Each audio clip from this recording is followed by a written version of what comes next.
84 तक हमारे पास ये तमाम चीज़ें बन के तैयार हो गई। 84 से लेकर 98 तक हम सिर्फ इंतज़ार करते हैं। 1974 में जब इंडिया ने एटमी धमाके किए तो पाकिस्तान को भी ये महसूस हुआ कि हमें भी एटमी ताकत बनना चाहिए और इसके अमल के लिए काम शुरू कर दिया। इस ख्वाब को पूरा करने के लिए prime minister Zulfikar Ali Bhutto doctor Abdul Qadeer Khan से मिले और उन्हें पाकिस्तान बुलाकर एटमी ताकत बनने पर काम शुरू करा दिया। As a Muslim doctor AQ Khan ने भी पाकिस्तान को एटमी ताकत बनाने के लिए तमाम कोशिशें जारी कर दी। इन पर मुख्तलिफ तरीकों से दबाव भी डाला गया मगर वो न रुके। जब पाकिस्तान के मुखालिफ ममालिक को ये पता चला कि पाकिस्तान भी एटमी ताकत बनने की कोशिशें कर रहा है और AQ खान इस प्रोजेक्ट को लीड कर रहे हैं तो उन्होंने पाकिस्तान को धमकियां देना शुरू कर दी मगर पाकिस्तान नहीं रुका। पाकिस्तान का बच्चा रावलपिंडी, इस्लामाबाद, कराची, लाहौर में ये नारे लगा रहा था कि हमें फीडर नहीं एटमी धमाके चाहिए। इमरान खान और उन जैसे बड़े बड़े लीडर्स का कहना था कि रूखी सूखी खाएंगे लेकिन एटम बम बनाएंगे।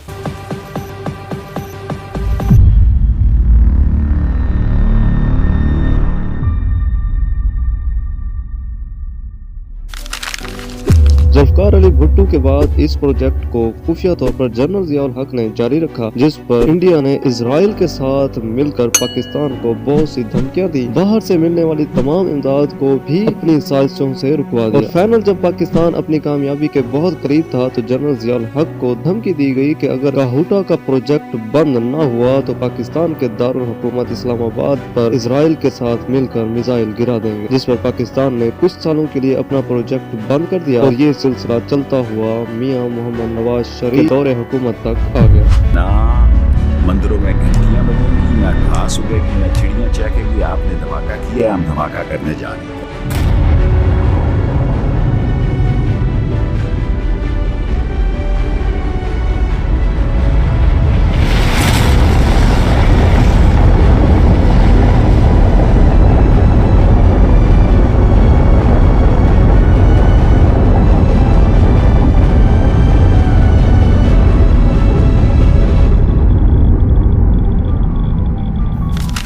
जब इंडिया ने 11 और 13 मई 1998 में दूसरी बार न्यूक्लियर टेस्ट किए, इस वक्त नवाज शरीफ साहब कजाकिस्तान के दौरे पर थे और वो फौरन वहां से वापस आए और सर AQ खान को कहा कि वक्त आ गया है और उन्होंने भी कहा कि हम बिल्कुल तैयार हैं। जब इंडिया को ये खबर मिली कि पाकिस्तान भी न्यूक्लियर टेस्ट करने के लिए तैयार है तो उसने इजराइल, रूस और अमेरिका के साथ मिलकर अक़वाम मुत्तहिदा में एक करारदाद पास कराने की कोशिश की कि अगर किसी भी मुल्क ने एटमी टेस्ट किए तो उस पर तमाम ममालिक की इम्पोर्ट और एक्सपोर्ट पर पाबंदी लगा दी जाएगी। और ये खबर चीन के पास गई तो उसने पाकिस्तान की दोस्ती या फिर इंडिया से अपनी दुश्मनी को निभाते हुए इस करारदाद को वीटो कर दिया।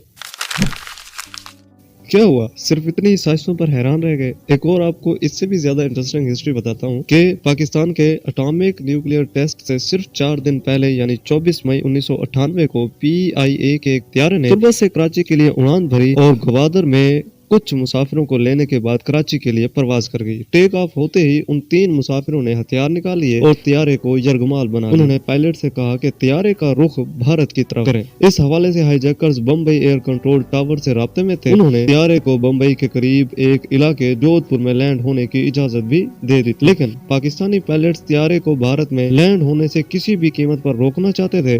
चुनाचा उन्होंने एक मंसूबा बनाया। उन्होंने त्यारे का रुख सिंध के एक शहर हैदराबाद की तरफ कर लिया, लेकिन पायलट्स ने हाईजैकर्स को यही बताया कि वो भारत के एक शहर जोधपुर में जा रहे हैं जैसा कि वो चाहते थे। हैदराबाद लैंड होते ही हाईजैकर्स पूरे इत्मीनान थे कि वो जोधपुर लैंड हो गए हैं। वहाँ पाकिस्तानी हुक्काम पहले से ही भारतीय लिबास में मौजूद थे। उन्होंने हिंदी जुबान में हाईजैकर्स से बातचीत शुरू कर दी। हाईजैकर्स ने उन्हें भारतीय समझकर अपनी 2 शराइत या 2 मुतालबात उनके सामने रख दिए।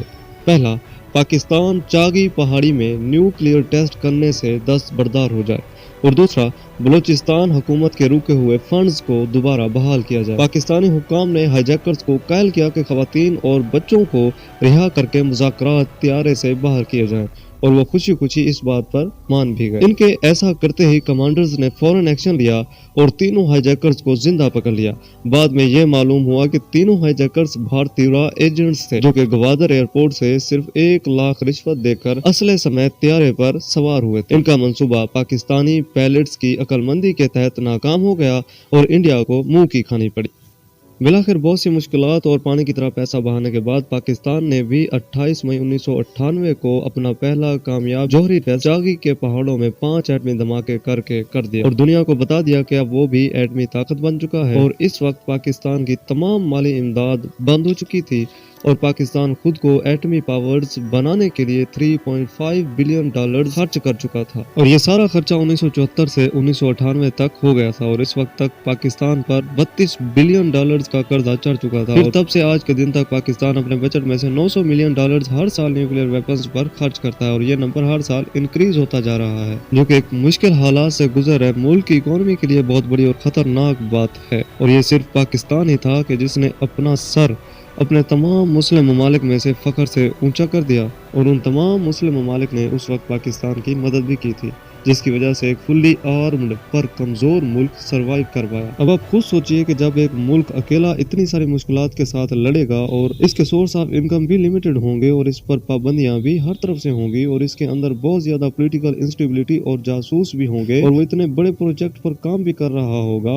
और वो इंडिया, इजराइल और रूस जैसे बड़े बड़े ममालिक की साजिशों से भी अकेला लड़ने में बिजी होगा, तो ऐसे मुल्क में इकोनॉमिक क्राइसिस कैसे नहीं आ सकते। अगर आप ये वीडियो फ्यूचर में देख रहे हैं तो इसके बाद वाली एपिसोड्स और इससे पहले वाली एपिसोड्स भी इस चैनल पर अपलोड हो चुकी हैं, वो आप इस चैनल की प्लेलिस्ट पाकिस्तान क्राइसिस में जाके देख सकते हैं। इंशाल्लाह अगली वीडियो में मुलाकात होगी, तब तक के लिए अपना ख्याल रखिएगा।